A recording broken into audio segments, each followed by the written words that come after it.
Welcome to Threads of Truth, where real-life mysteries meet internet speculation. Today, we're looking into a case that's, well, truly baffling.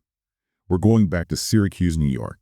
The date is Super Bowl Sunday, January 28th, 2001. A day that started with anticipation for many, but ended in tragedy for one family. We're talking about Jill-Lyn Euto. She was just 18 years old, really starting her adult life, living independently, which is quite something at that age. Absolutely. She had her own apartment, was working 2 jobs, and also studying. She wanted to become a paramedic. So she had plans that day, right? A Super Bowl. Yeah, simple plans. Just watch the game with her mother and sister. You know, the kind of normal Sunday family thing. But then she didn't show up. No. And her mom couldn't reach her.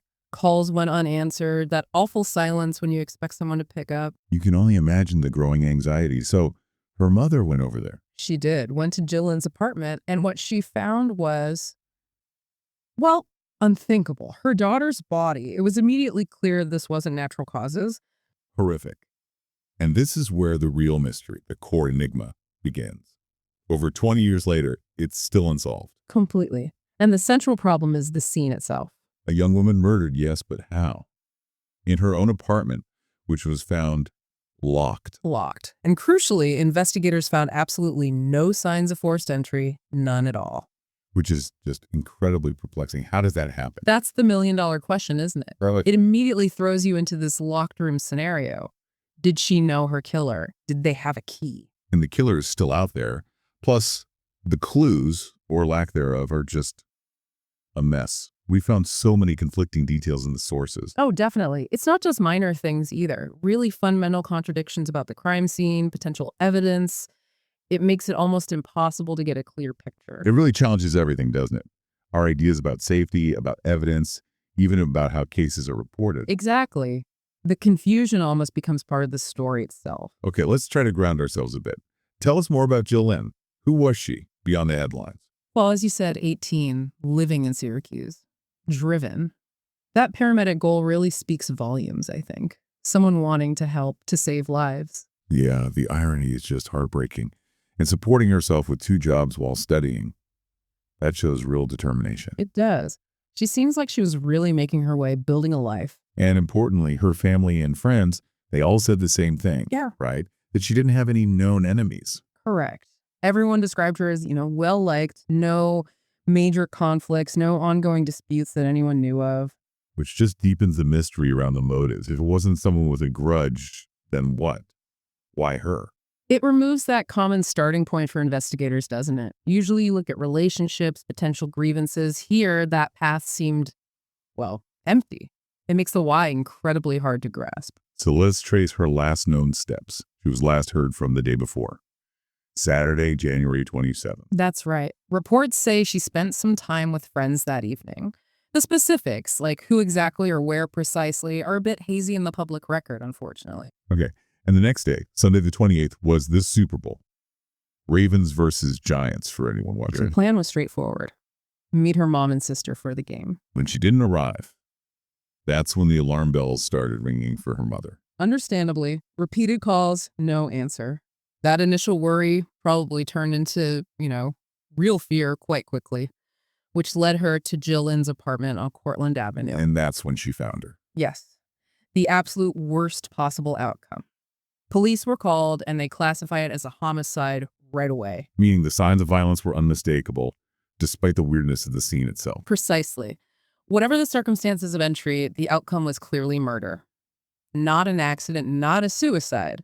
A deliberate killing. And for her mother, my God, finding her daughter like that, it's the start of a nightmare that hasn't ended. An unimaginable trauma. And the beginning of this long, frustrating search for answers. Okay, let's get into the crime scene itself, because this is where things get really, really strange.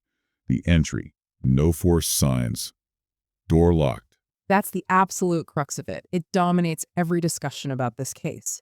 How do you get inside a locked apartment, commit a murder, and leave it locked again without breaking a window or jimmying a lock? It basically leaves only 2 logical possibilities, right? Very much. Either Jill-Lyn knew the person and let them in willingly, perhaps unaware of any danger. Or the attacker already had access, a key, Maybe a landlord's key, a hidden spare, one she'd given out. Exactly. From a purely physical standpoint, those are the scenarios that fit the evidence of an undisturbed entry point. But then things start to get muddy, really muddy. The details conflict wildly depending on the source you look at. They really do. It's quite startling. For example, one source states very clearly that Jill-Lyn was stabbed to death with a knife from her own kitchen. Okay, that's incredibly specific.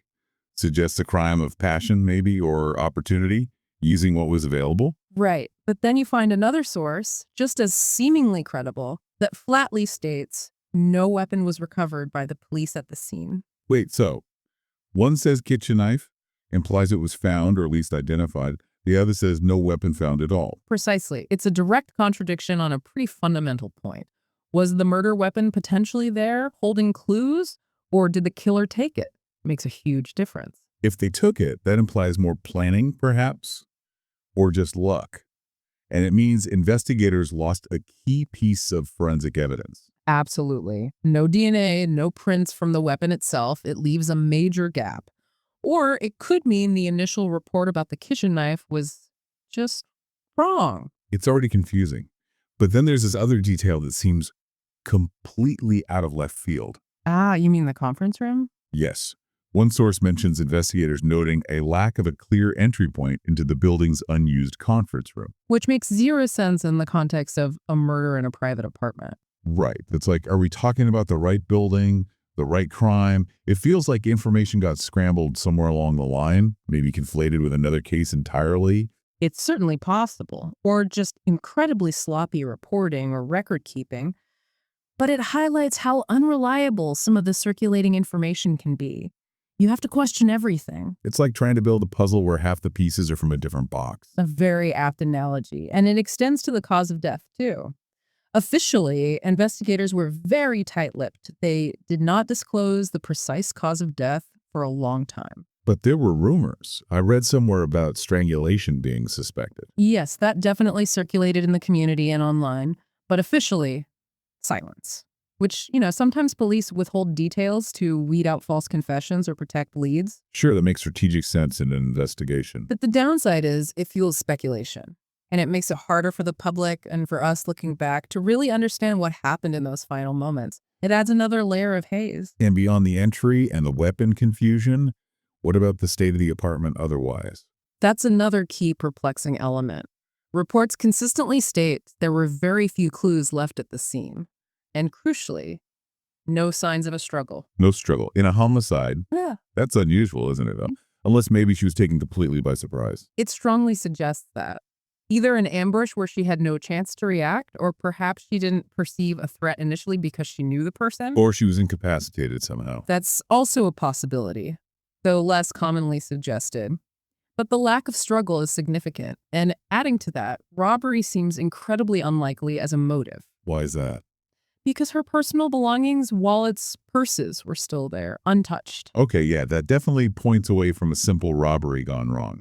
If someone breaks in or gets let in, intending to steal, they usually take valuables. Exactly. Leaving those behind suggests the motive was personal, targeted, or something darker, not financial gain. Which circles back to the why.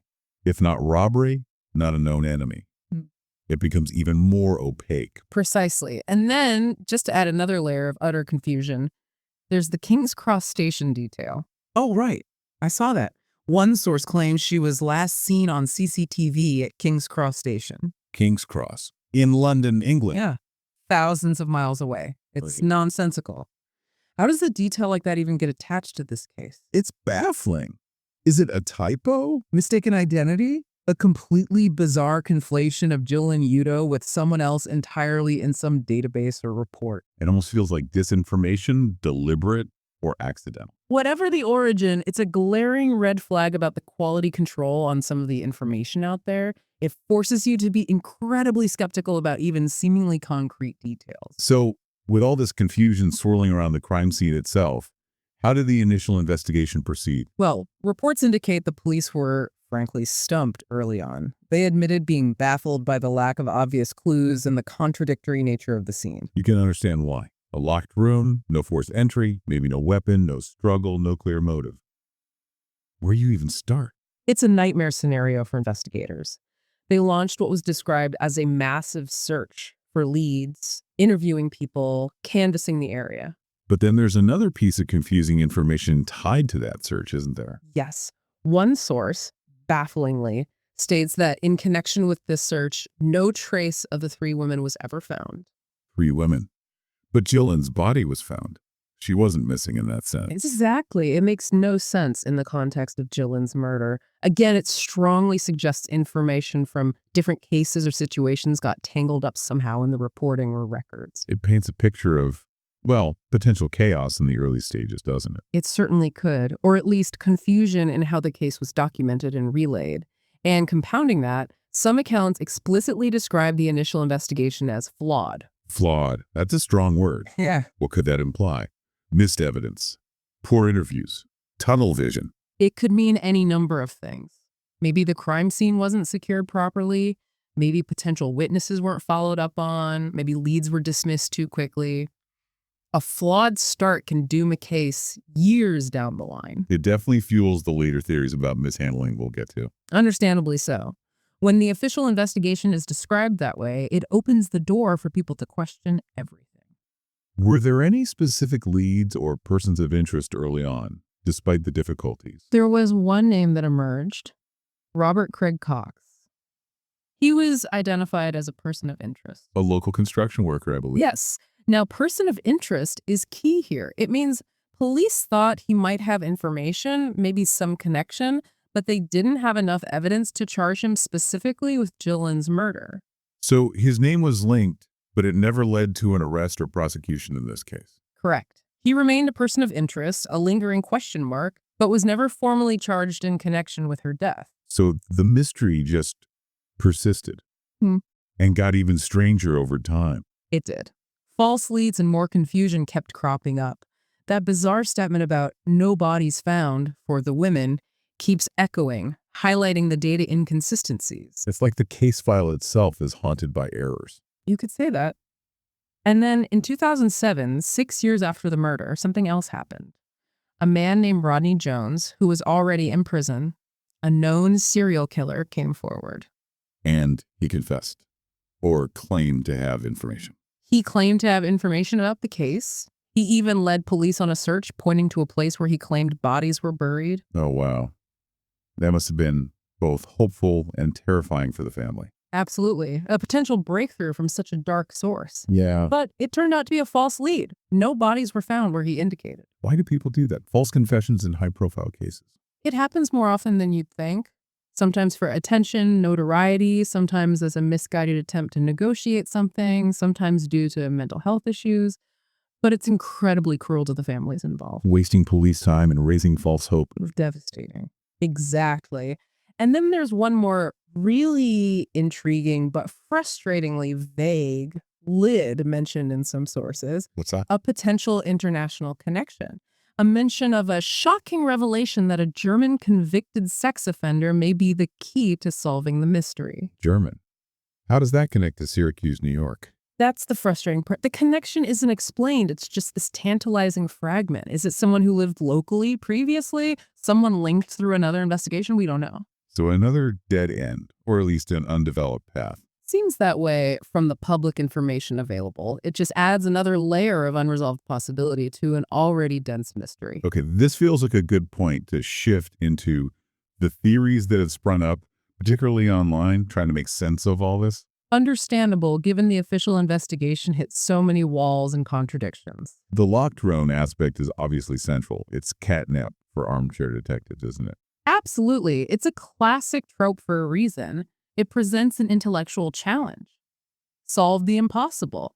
How did the killer get in and out unseen, leaving no trace of forced entry? It taps into that primal fear too, right? If you're not safe behind your own locked door. Precisely. It shatters the illusion of the home as a secure sanctuary. That resonates deeply and fuels endless debate online.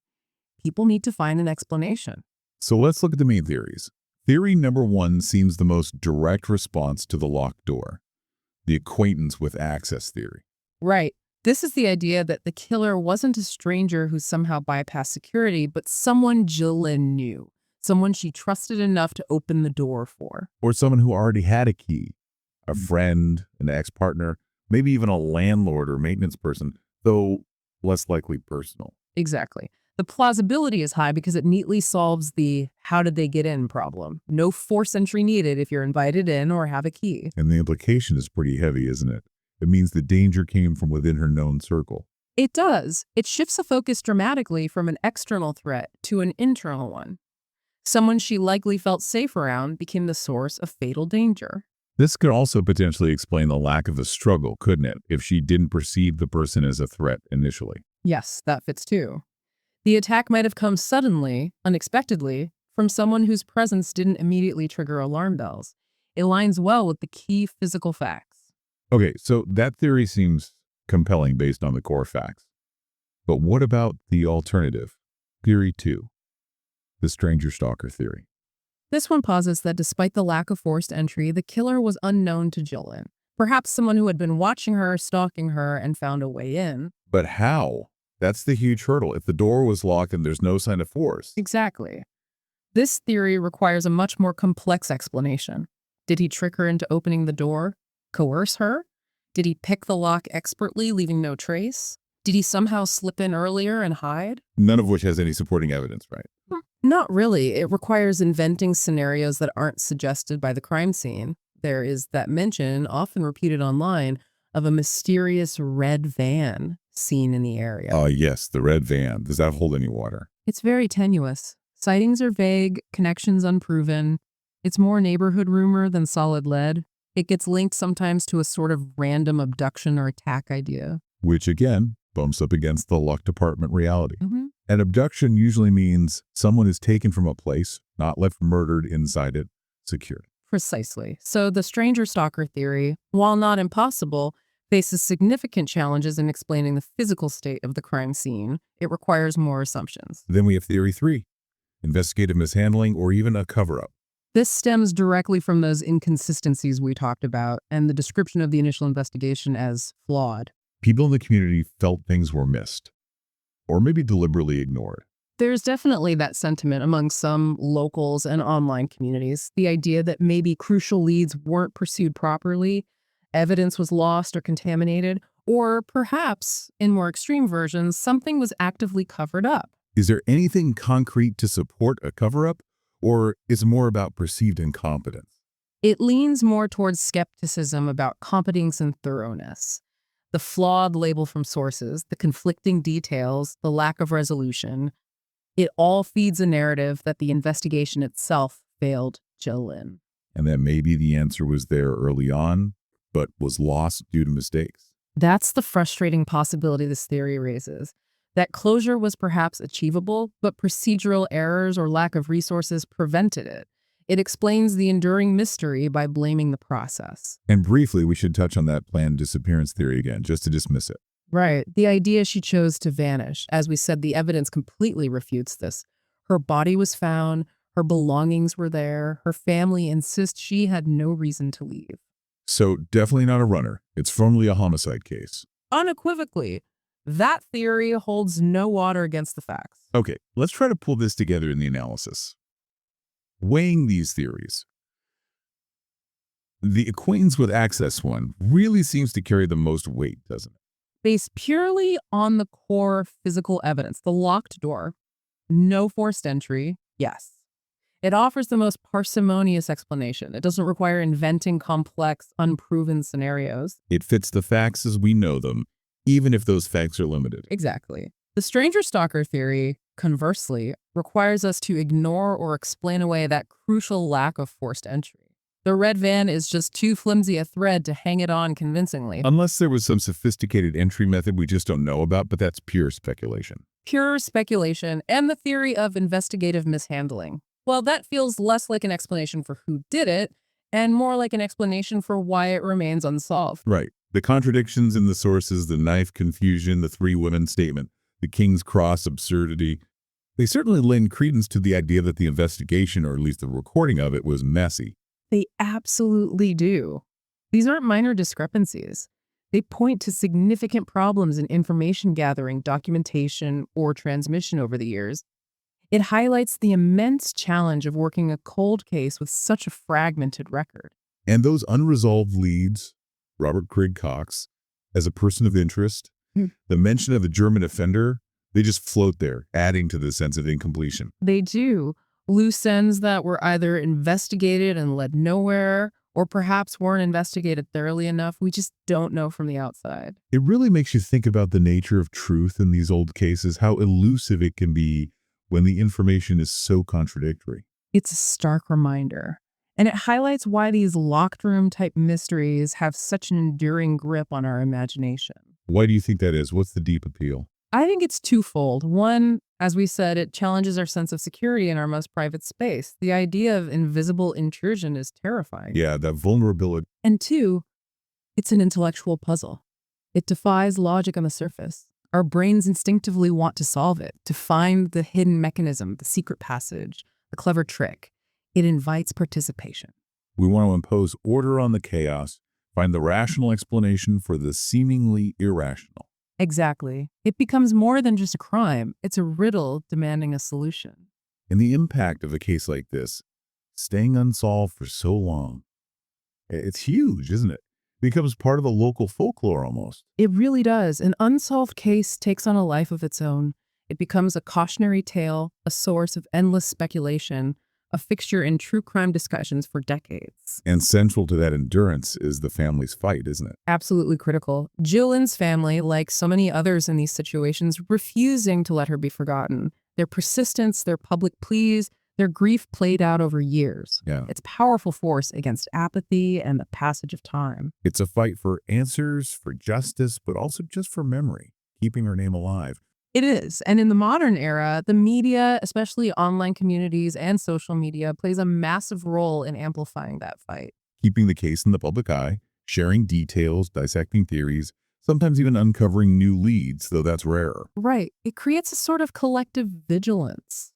These platforms ensure the story doesn't just fade away when official investigation resources dwindle. But even with all that effort, there's that sobering thought. The truth might just be lost. It's the hardest reality of cold cases. Evidence degrades, memories fade, people pass away. Sometimes, despite everyone's best efforts, the who and the why remain stubbornly out of reach. Even if the killer were found tomorrow, would we ever really understand the why? Especially in a case with no obvious motive like robbery or a known feud. Often, no. The ultimate motive might remain locked inside the perpetrator's mind, or be senseless even to them. The search for a satisfying why can be as elusive as the search for the killer themselves. So considering all this, the conflicting facts, the locked room, the enduring questions, what does Jill-Lyn Euto's case really tell us about trying to find truth in these cold, complex situations? I think it underscores the incredible difficulty, the need for rigorous skepticism about sources, and the painful limitations we sometimes face. How do you pursue justice when the path is so obscured by contradictions and time? It forces us, as a community, whether investigators or just concerned observers, to grapple with uncertainty, doesn't it? To balance the drive for answers with the fragmented reality of the evidence. Exactly. And to remember the human cost behind the puzzle, the family still waiting, still hoping after all these years. The murder of Jill-Lyn Euto remains a chilling enigma more than 2 decades on. A life cut short behind a locked door, leaving a legacy of contradictions and unanswered questions. A case tangled in conflicting threads, a testament to a family's enduring pain and a mystery that refuses to yield its secrets. So what do you think happened? Does the acquaintance theory seem most likely, given the locked door, or do the inconsistencies make you wonder about other possibilities? We'd genuinely like to hear your thoughts. Join the conversation on our social media using hashtag #ThreadsOffTruth and hashtag Jill-Lyn Euto. Explore the details, consider the angles. Keeping these stories alive is vital. Next time on Threads of Truth, we turn to the mysterious disappearance of Christopher Tompkins, a young man who vanished in broad daylight from his workplace, leaving behind only his work boots and a baffling trail of questions. We'll look into the strange circumstances surrounding his case and the theories attempting to explain where he went.